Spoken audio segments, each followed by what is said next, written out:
and here I thought I'd never be able to use another animation. So yeah, these vids do all belong to Roahm Mythril, and he gave me permission to use these, so enjoy Tier 4.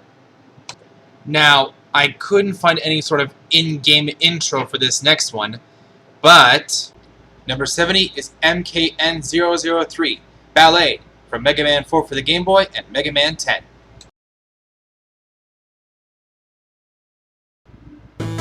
Ballet is the third and last of the Mega Man killers that was created by Dr. Wily, their purpose being self-explanatory. Ballet's personality is actually similar to Bass in that he believes he is the strongest robot, but unlike Bass, is willing to accept defeat when it comes. You'll notice this is actually the Mega Man 10 special stage rather than the Mega Man 4 stage, and that's because this is the only one that really I could find, Roahm Mythril not wanting to do any of the Mega Man Game Boy games other than Mega Man 5 for obvious reasons. While Ballet's special stage in Mega Man 10 is short, it is incredibly difficult, with these special conveyor belts that are over instant death spikes, another filled with bottomless pits and a crap ton of enemies that can really mess up your jumps, and missiles that seem to serve no purpose other than being regular obstacles. Here again is a case where the stage is difficult but the boss can be easy, and Ballet is very easy to manipulate, the difference being between him and other similar bosses such as Toadman being that he can still fight back using his Ballet Cracker. This puts him a step above some of the other Robot Masters so far, and squarely at the number 70 spot. At number 69 is DWN030, Dustman from Mega Man 4. Dustman was invented by Dr. Cossack for sanitation purposes and works at what appears to be a robot disposal facility. When you consider what we're doing from a robot's point of view, it's actually pretty impressive. Regardless, Dustman caught Dr. Wily's attention and was remodified for combat when he decided to suck Dr. Cossack into his own evil plans. There's a lot to watch out for in Dustman's stage, including assembling blocks that hover over bottomless pits and instant death spikes, while bug copters hover all across the place and can get in your way. There's also a section where the ceiling tries to crush you and certain spots of it are filled with debris blocks that you have to shoot out of the way in order to progress. It can be tricky to get through, but it is short. Dustman is also pretty hard himself. You gotta get the timing down right or you are going to pay for it. He uses his Dust Crusher attack, which can split 4 ways when it hits a wall. He can also turn himself invincible when he uses his special suction ability. It can make the fight drag out if he decides to use it more than once, because, well, it can't really damage him during that time. That puts Dustman at the number 69 spot on this list. At number 68 is SRN004, Mars from Mega Man 5 for the Game Boy.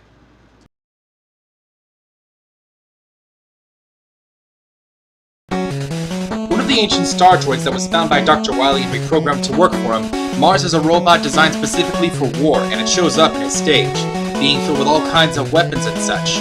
This includes robots reminiscent of tactical nukes, hopping robots that toss bombs, missile-throwing turtles, and also banana-throwing apes? What is this, guerrilla warfare? Well, regardless, this stage does have a very difficult mini-boss, but you really got to get the timing down right to avoid his projectiles and shoot him in the eyes to get past. Here again is a case where it's the stage itself and not the Robot Master that gets it this high up on the list. For being very powerful and very reminiscent of the God of War, Mars is very predictable. His pattern is the same no matter what, where he launches photon missiles, mines, homing rockets, in a very predictable pattern. Plus, he's not exactly very durable for all his weaponry and armor, which puts him at the number 68 spot. At number 67 is DWN039, Napalm Man from Mega Man 5. Napalm Man was created by Dr. Wily to hide his secret cache of weapons. In fact, Napalm Man is a weapons nerd who actually collects weapons that are stronger than his own. You'll notice that his stage looks very reminiscent of Vietnam, likely a reference to the napalm bombs that were launched on Vietnam during the war.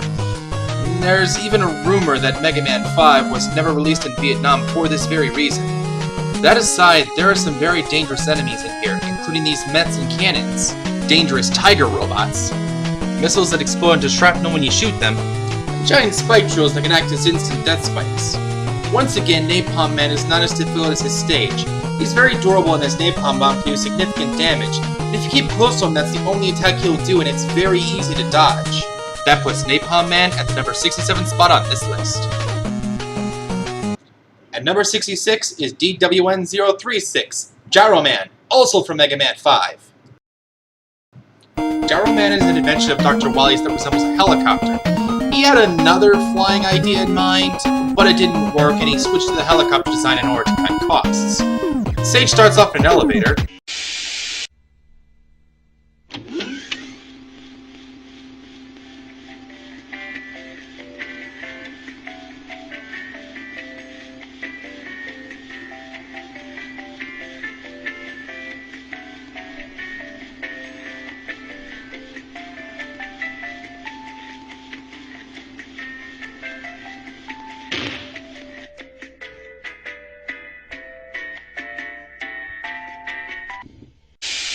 And quickly moves on to more dangerous enemies. These include homing capsules, spike droppers, and satellite cannons. And of course this stage is filled with bottomless pits as water stages are filled with death spikes. Gyro Man can also be a tough boss to deal with. Not only is he durable, he can spend a great deal of time above the cloud ceiling and can make this fight drag out for quite a while, putting this fight at number 66. At number 65 is DWN-032, Skullman from Mega Man 4. Skullman is a creation of Dr. Cossacks built for the sole purpose of fighting against Mega Man. What's interesting to note is that Cossack's castle has no elements of skulls in it, and also that Skullman is the last serialized robot master in Mega Man 4. This brings up the theory that perhaps it was Dr. Wily who convinced Dr. Cossack to build Skullman. Considering Dr. Wily held Dr. Cossack's daughter hostage, it's very likely. Theories aside, there's a lot to watch out for in this stage, including these skull tanks that are actually invincible from behind, not to mention skeleton joes that crumble when you shoot them, and can only be destroyed by charge shots. Skullman himself is a very difficult boss. He's our first true shield user, and unlike Pumpman's water shield which can be destroyed, Skullman's skull barrier renders him completely invincible for several frames. The good news is that he can fall into a very predictable pattern. It's just that this can drag out for a good long while because of his shield and his high durability. As a result, Skullman goes to number 65 on this list. At number 64 is SRN-009, Neptune from Mega Man 5 for the Game Boy.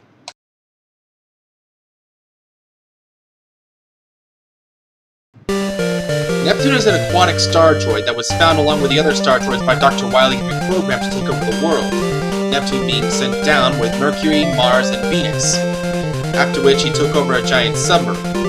While Neptune's stage is this game's obligatory water level, there's very little water to speak of, and as a result, very few instant death spikes.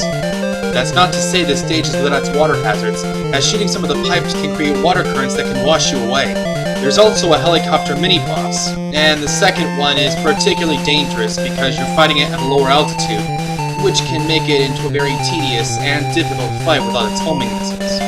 While this stage can be difficult, Neptune is not. He's not very durable, and if you do it just right, he doesn't even get a good chance to attack you.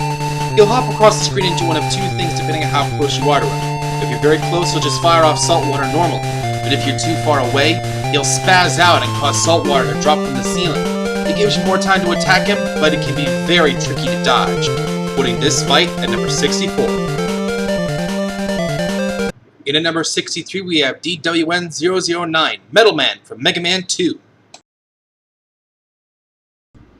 After his initial defeat by Mega Man, Dr. Wily wanted revenge and developed 8 robot masters to do so, the first of these being Metal Man, who was designed specifically to destroy Mega Man. Unfortunately, a design flaw left Metal Man highly vulnerable to the Mega Buster. Metal Man's stage is actually pretty difficult with conveyor belts and crushing spike weights, as well as a hallway full of drill moles that can really mess you up if you don't destroy them or know how to avoid them. Other notable enemies include the Pyro bots, which fall off the screen if you destroy the gear that they're standing on, as well as indestructible spring enemies that act as the game's spines. Boing, boing, boing, boing, boing. As for the fight against Metal Man, well, he's incredibly easy, but extremely tedious because not only is he durable, it can be hard to get shots on him. For starters, you'll notice that you're actually fighting on a conveyor belt. Another thing to note is that he only fires when you fire. Thus, it's a reactionary AI. Overall, this fight can go on for a good long while, so Metal Man goes to the number 63 spot. At number 62 is DWN060, Clown Man from Mega Man 8.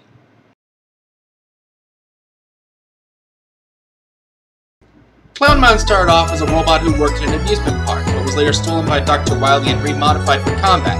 He was powered up with an energy reservoir filled with evil energy and sent to take over Australia, specifically New South Wales. While Magic Man's stage was modified off Clown Man's stage, Clown Man's is an even more demented circus, with a whole lot more going for it. This includes floating balloon enemies that can drop toy robots to attack you, and so many robo-trains, they actually start to crash into each other. And remember the mini-boss from Magic Man's stage? Well, he's back, and this time you actually have to fight him. He'll launch enemies at you that can self-destruct and really congest the room, and get faster the more you damage him. There's also a segment full of special blocks that activate when a robot in the background rings a bell, some of which can actually teleport you upwards, and others have traps. You get the idea. The fight with Clown Man is extremely fast-paced and chaotic.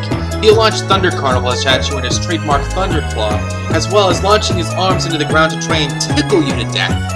It's difficult, fast-paced, but not the most difficult we'll see, which puts Clown Man at number 62. See you in my dreams. Reverse Freddy Krueger on this one, huh? At number 61 is DLN070, Hornet Man from Mega Man 9. Hornet Man was created by Dr. Light to manage a flower park, pollinating and watering all the various plants to keep them in shape. However, Hornet Man was starting to near his expiration date, which Wily took advantage of. Hornet Man's stage is short, but is filled with a lot of tricks and traps, including these extending platforms, which can roll right back up once you've shot them. In addition, there's a long hallway filled with these platforms hovering over death spikes with scissor enemies flying around. Not to mention, this stage has one annoying mid-boss, a flower that hovers over death spikes with a bar that spins around that can hurt you if it touches you. Yet again, we have a case where the stage is hard but the boss is easy. Hornet Man has a very predictable pattern, and his Hornet chaser can actually be destroyed. Even when some of the Hornets get away from you, there's a lot of leeway for you to dodge them. He's also not very durable, so the fight won't last long, putting Hornet Man at number 61. That's Tier 4 knocked out of the park. Tier 5 is coming up next video.